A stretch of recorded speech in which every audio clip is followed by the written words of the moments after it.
안녕하십니까. 윤리와 사상, 동아시아의 불교. 이제 오늘 부처 이후에 전개된 불교를 쫙 살펴보려고 합니다. 근데 우리 교재에 나와 있는 것은 그 중에서도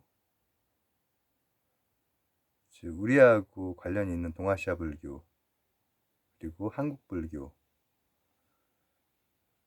나와 있기 때문에 상자부 남방 불교라든지 또 티베트 불교 이 부분은 다루진 않습니다. 그러나 오늘 다룰 내용과 관련된 부분들은 제가 간략하게나마 설명을 하도록 하겠습니다. 이제 윤리학 사상에서 종교 관련해서는 뭐 어마어마하게 복잡하게 내기는 좀 어렵지만 이를테면 불교 내에서 그 불교 내의 지문 가지고는 충분히 또 일정 난이도를 끌어올릴 수 있기 때문에 그 지문을 보고 이제 어떤 어휘가 쓰였고 또 그걸 통해서 말하려고 하는 게 무엇인지를 좀 파악할 수 있어야 돼요. 근데 그게 쉽지가 않아요. 왜냐하면 오늘 이제 다룰 핵심적인 내용이 쉽게 말해서 대승불교가 될 텐데, 대승불교는 중론, 용수의 중론, 그리고 나가르주나 얘기하는 겁니다. 중관사상, 그 다음 유식, 바수반두 세친의 유식 사상, 그리고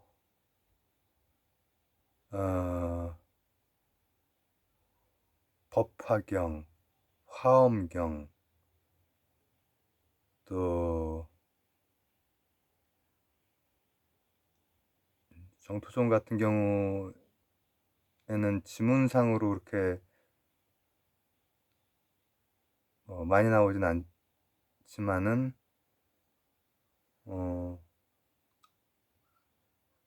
이론적으로 굉장히 읽기 어려운 그런 지문이 우리말로 이렇게 번역이 돼서 이제 막 나온단 말이에요. 중간이랑 유식, 중론, 유식 30송 이런 게 우리말로 번역이 돼서 나오는데 법, 공, 가명, 오식, 연, 식, 의식, 작용, 견분이라고 나와 있고 대상, 상분이라고 나와 있고 근데 이거 다 설명하려면 너무 어렵습니다. 그리고 이제 법화경, 화엄경,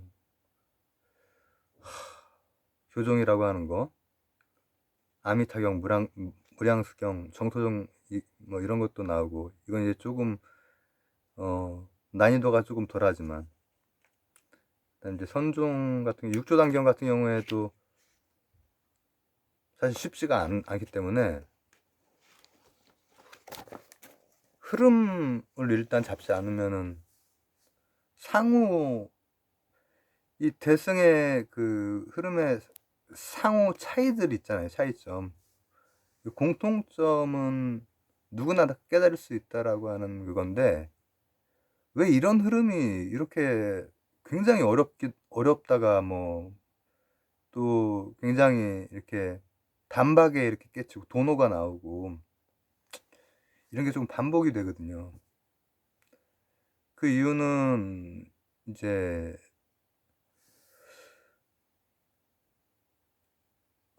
제가 말씀드렸던 대승의 반대말이 이제 소승이라고 이제 얘기를 하기도 하죠. 소승이라는 표현이 좋은 표현이 아니거든요. 조금 가치 판단이 이렇게 좀 그게 들어가 있는 표현인데, 그래서 상주하부 불교라고 하는 게 그런 선입견 없이 이제 부르는 이름입니다. 근데 우리가 이제 배우는 것은 우리한테 익숙한 불교를 배우기 때문에 상자부를 포함해서 부파불교의 시대가 있어요.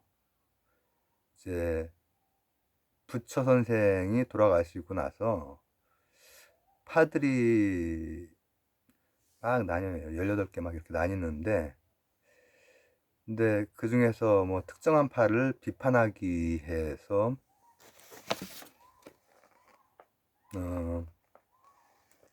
이제 부파불교를 비판하면서 등장을 했다고 하는데,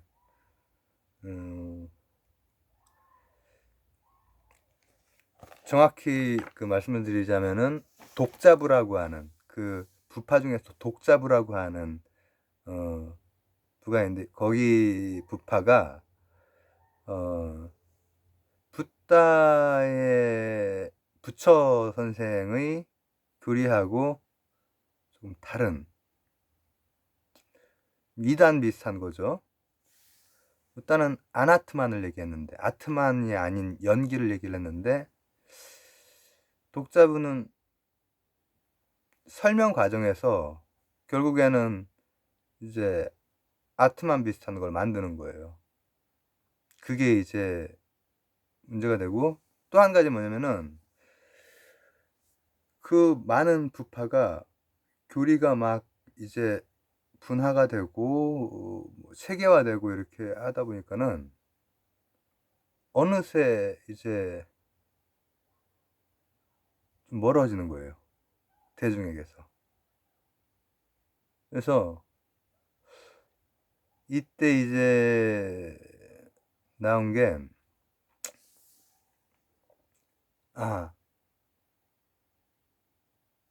모두가 깨달을 수 있고, 또 이제 너무 복잡하잖아요.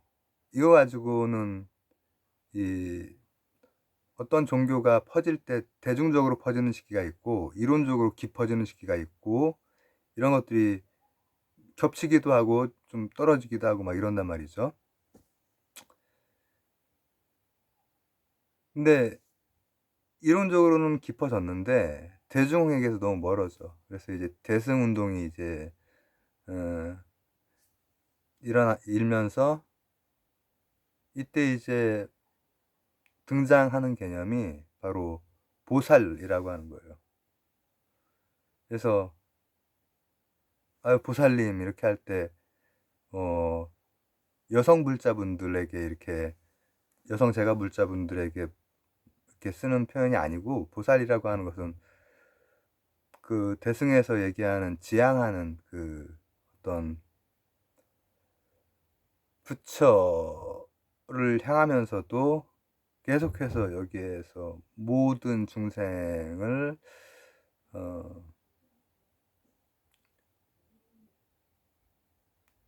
모든 중생에게 이제 뭔가 도움을 주겠다, 이런 존재란 말이죠. 중간에 잠깐 자다 깨가지고 약간 버벅거리네요. 자, 그런데 그래서 이제 나오는 게 육바람이래요. 육바람이 굉장히 중요한데, 실천이야말로 중요하다. 아비달마, 부파불교의 이제 그 구사론이라고 하는 부파불교를 정리한 그런 책이 있고 한데, 그거 잘 정리된 책이에요. 그런데 이것도 근데 세친이 정리했습니다. 뒤에 나올 유식사상 정리하신. 근데 실제로 실천하는 거야말로 중요하다. 그래서 공과 연기를 그냥 실천하는 것. 그래서 일단 그 육바라밀이 이제 그 굉장히 강조가 돼요. 그리고 그러니까 개를 지키고, 그리고 베풀고, 그리고 참고, 그리고 개정해. 그거를 이제 어떻게 표현을 하느냐?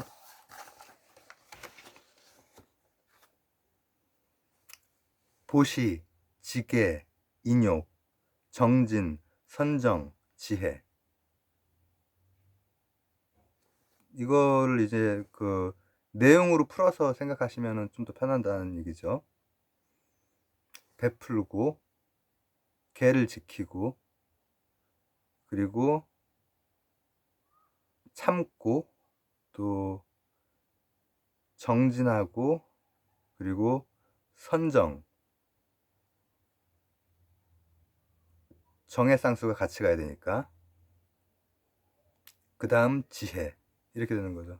늘 방일치 않고 이제 그 개정의 사막을, 그러니까 사실 팔 정도가 들어가 있는 겁니다. 이렇게 이제 그 나와요. 근데 이 과정에서 요거에 대해서 또다시 이제 깊게 들어가는 시기가 바로 와요. 바로 오는데, 바로 용수, 나가르주나라고 안 하고 용수라고 이제 나오죠. 용수의 중간 사상, 이제 중론을 비롯한 걸 얘기를 하는 겁니다. 근데 이제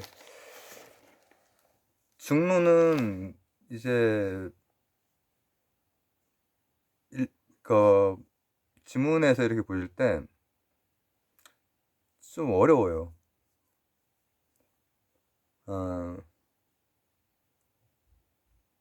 해치 작업입니다. 해치 작업.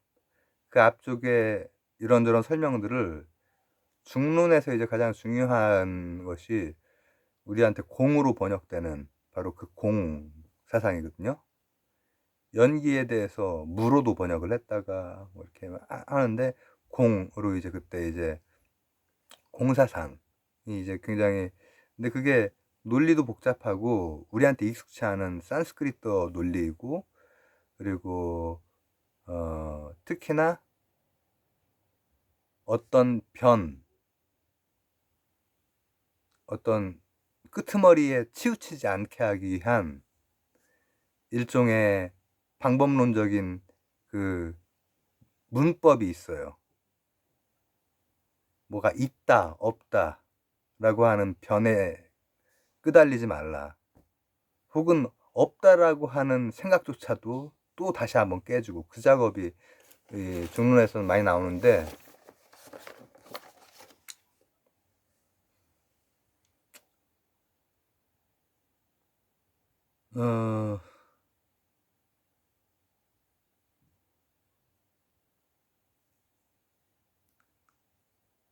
그래서 이 지문을 봤을 때 일단 공이라고 하는 표현이 나오고, 지금 여기에는 그걸 무자로 번역한 그게 나와 있는데, 이게 이제 말씀드렸듯이 부파불교 비판인데 독자부 비판입니다. 독자부 비판. 자성이라고 하는 게 원래 없다.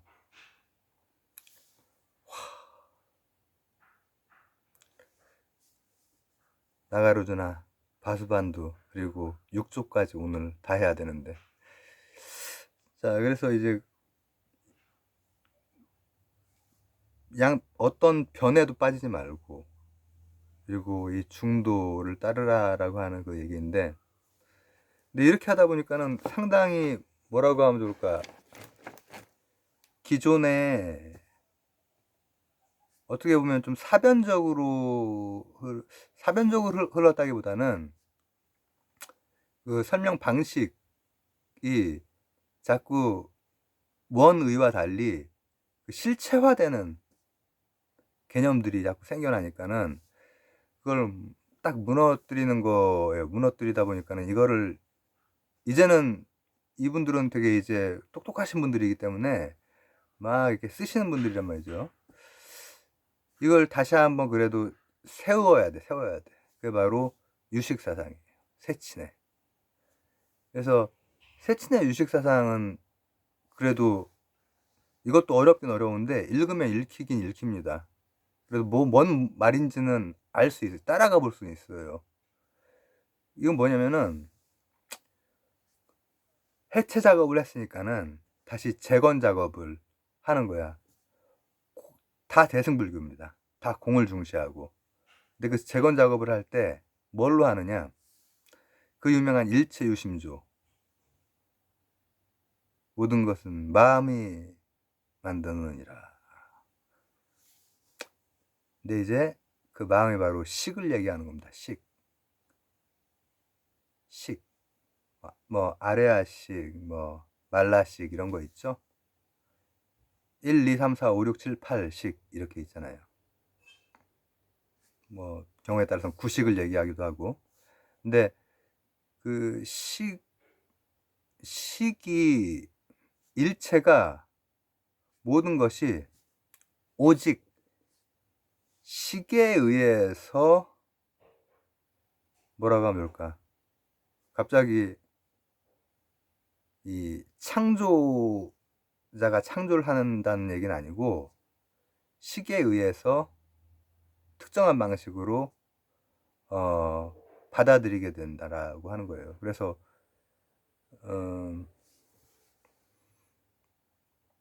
그러나 이제 이제 수능 준비에는 모든 것이 우리 마음이 만들어내고 있다. 우리의 인식이 만들어내고 있다. 우리는 우리의 매트릭스 안에서 살고 있다.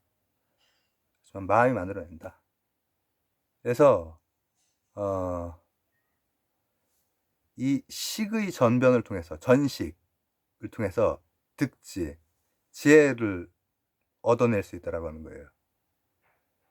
아주 깊은 식까지 가면 안, 이, 비, 설, 신, 의, 마나, 아뢰야 식까지 갔을 때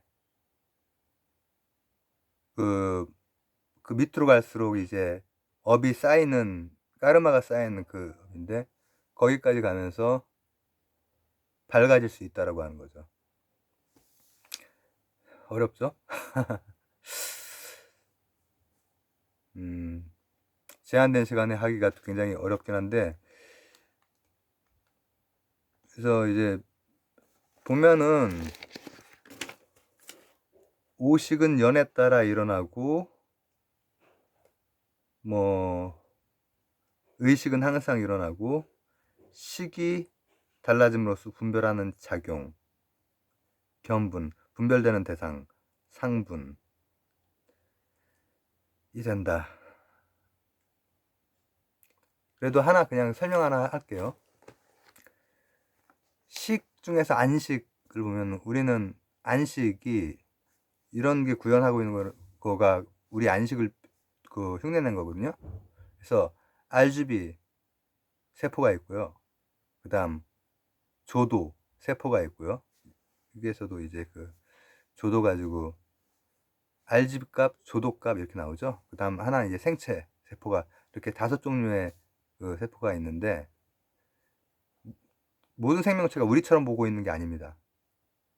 이를테면 개구리는 이런 식으로 화면을 볼 이유가 없습니다. 어차피 움직이지 않는 것들은 그냥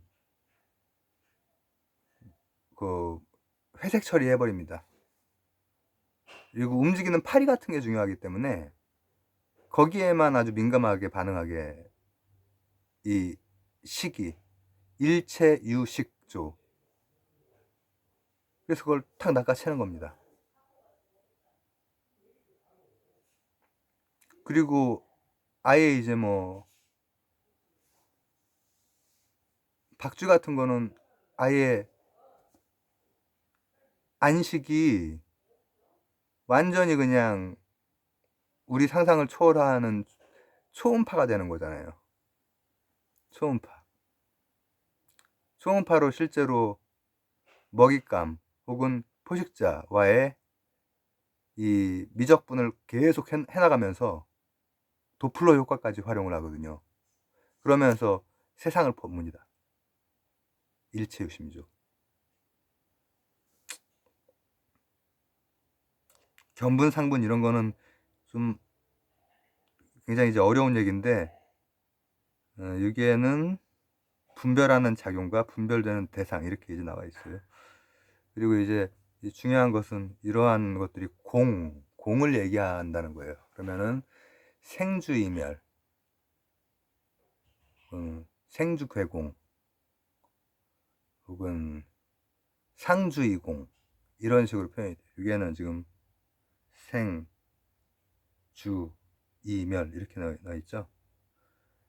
계속되는 그 인연생기에 따른 10분 10분 해가지고 20분 동안 제가 지금 용수와 세친 보살 두 분을 지금 했습니다. 마지막 이제 그리고 나서 이제 이게 교종선종으로 또 갈리는데, 교종에서는 이제 천태종, 지관, 겸수, 나중에 이제 한국 불교에도 이제 그 영향을 주고 하는 이 법화경을 기반으로 하고 있죠. 그 다음에 화엄종은 당연히 화엄경을 기반으로 하고 있고, 이제 나중에 이거를 진울대사에게 많은 영향을 주는데, 일단 그건 나중에 공부하시면 되고, 그리고 정토종이라고 하는 것은 아미타경이나 무량수경 같은 것을 기본으로 하는데, 이건 좀 쉬운, 지금 난행이 아닌 이행을 택해서 정토에 일단 태어난 다음에 그 다음에 깨닫자, 이제 이렇게 되는 겁니다. 일본의 바로 정토진종이 이제 여기에서 이제 뻗어나가는 거죠. 여기까지는 이제 교종이라고 볼 수 있습니다. 그리고 실제로 우리나라의 이제 유명한 스님들이 배우려고 했던 게, 현장법사 배우려고 이제 막 갔다가 중간에 해골물 원효대사 이렇게 하기도 하고, 중간에 이제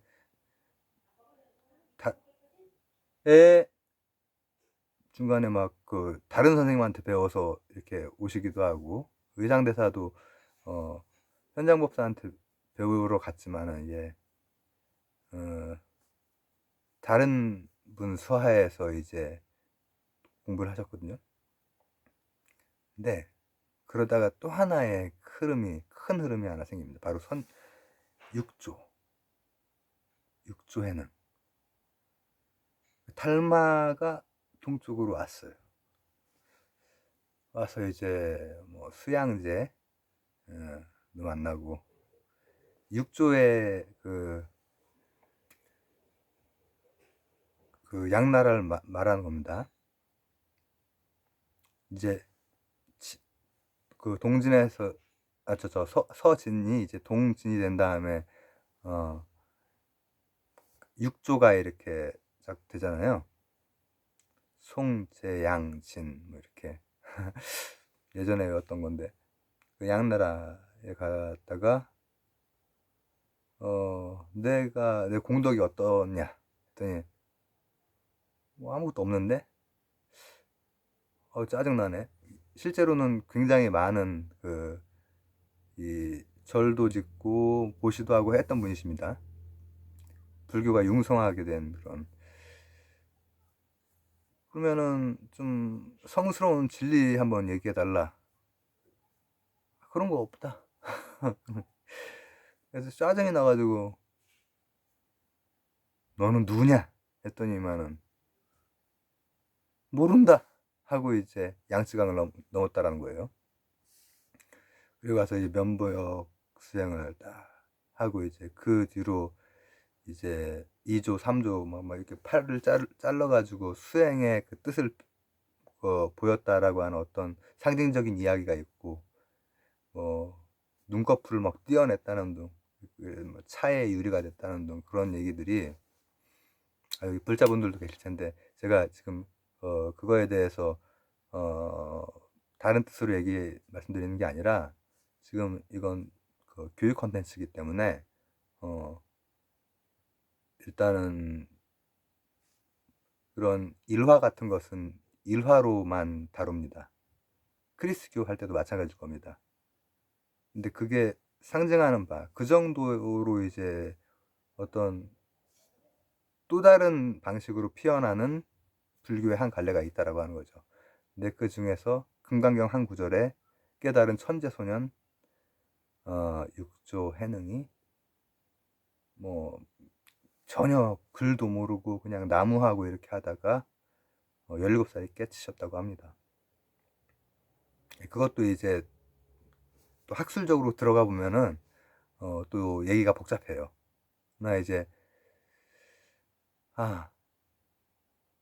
그냥 자신의 본 면목만 바라보면은 달리 뭐 할 게 없다. 그냥 도노. 그리고 이제 해탈, 또 반야, 지혜를 얘기하는 겁니다. 이제 이런 그 선종이 결국에는 엄청난 선의 어떤 그 동아시아 세계에서, 한자문명권에서 아주 센세이셔널한 그런, 그게 이제 쫙 퍼지죠. 그래서 이제 그 불성, 자성, 이제 한자 표현을 어쨌든 그렇게 표현을 해요. 이해하기 쉽게 한자 문명권에서 을 단박에 깨치는 것. 그러면은 뭐 점진적 수행 이런 거 필요 없이 누구든지 될 수 있기 때문에 이심전심, 뭐 불림문자, 뭐 교회별전, 뭐 여러 가지가 나오던데, 근데 다 똑같은 말이죠. 뭐 직진심, 견성성불, 불림문자, 교회별전, 뭐 이렇게 나옵니다. 이심전심. 그래서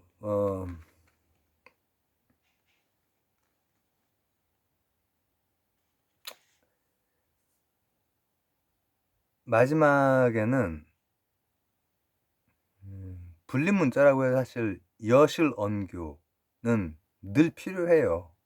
사실 해능에게서도 강조점이 이렇게 바뀐 것 뿐이지, 왜냐면 교종이 너무나 이게 다 상대적인 겁니다. 부파불교가 있으니까 공사상이 나오고, 공사상이 너무나 또 막 유식사상, 중론 막 나오니까는, 그 다음에 그 교종 나오니까 이제, 하지만은 여실언교에 대해서는 부정하거나 그러지 않아요, 사실. 아시겠죠? 그렇습니다. 그래서 중요한 세 분을 30분에 걸쳐서 했네요. 그래서 이제 불교 부분에서 뭐 킬러 문항이 나오기는 좀 어렵긴 하지만,